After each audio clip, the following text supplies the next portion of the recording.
Le couple, c'est un sujet qu'on aborde tous les jours en cabinet, mais alors autant vous dire que le couple au sein de la famille recomposée, c'est encore plus compliqué. Il y a pas mal de tensions qui apparaissent très rapidement. On peut d'abord parler des tensions au sein du couple, bien sûr, qui se créent.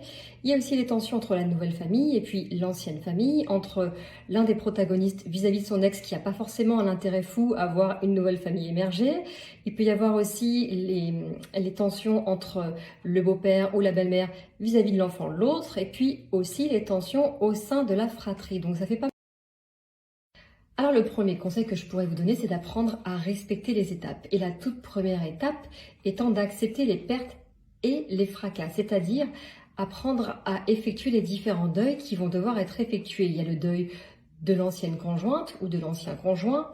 Vous avez aussi le deuil du modèle de famille que vous pouviez avoir en tête, c'est-à-dire le modèle aussi idéal que vous pouviez avoir, faire le deuil de la famille originelle, faire le deuil aussi parfois d'une relation vis-à-vis de l'enfant parce que c'est un enfant que vous allez peut-être moins voir ou voir de façon différente.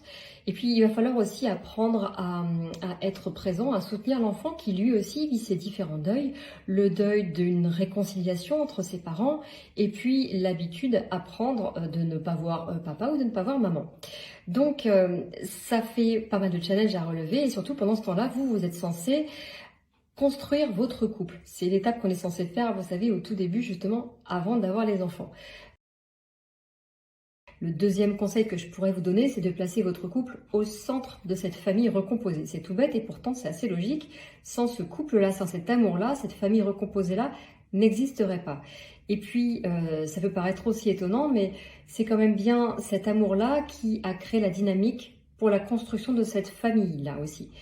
Et malgré tout, on a beau se le dire, on a beau avoir cet amour-là, il y a quand même tellement de challenges à relever, parfois tellement de culpabilité aussi, que ce couple se retrouve parfois relégué. Il va falloir apprendre à ne pas être deux protagonistes qui vont élever peut-être leur enfant chacun de leur côté, mais apprendre effectivement à harmoniser les styles parentaux, apprendre à se créer un nouveau type, un nouveau principe éducatif. Chacun vient de familles d'origine différentes, de familles de création différentes. Alors, ça veut dire qu'il va falloir apprendre à se créer une nouvelle identité. Autant vous dire que pour les enfants, c'est pas forcément évident parce que eux, ils ont eu l'habitude d'un certain modèle et puis là, ils se retrouvent avec un autre modèle. Donc, la différence peut parfois être assez inconfortable pour eux et ça veut dire aussi faire bloc devant eux. Autre aspect extrêmement important, ce sont les conflits de loyauté. Il y en a deux à aborder. Le premier étant le conflit des enfants vis-à-vis de ses propres parents, ses parents naturels.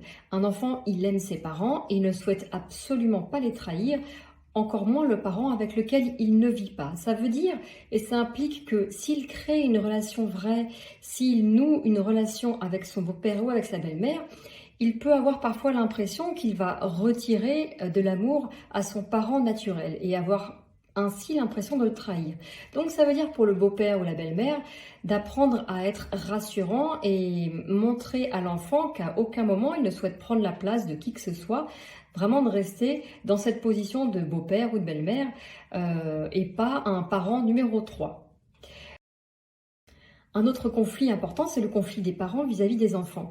Certains parents vont avoir l'impression que s'ils voient moins leurs enfants, ils ont peur qu'à un moment donné, les enfants les aiment moins ou les abandonnent ou souhaitent habiter avec l'autre parent.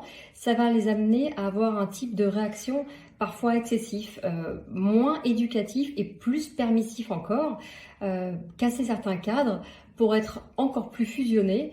Et c'est réellement problématique pour l'enfant et puis c'est réellement problématique bien sûr pour le couple en construction parce que ça fait un couple à trois. Donc ça pose forcément un souci. Personne ne se retrouve à sa juste place. Voilà, si vous avez encore des questions, n'hésitez pas à nous les poser juste en dessous. À très bientôt.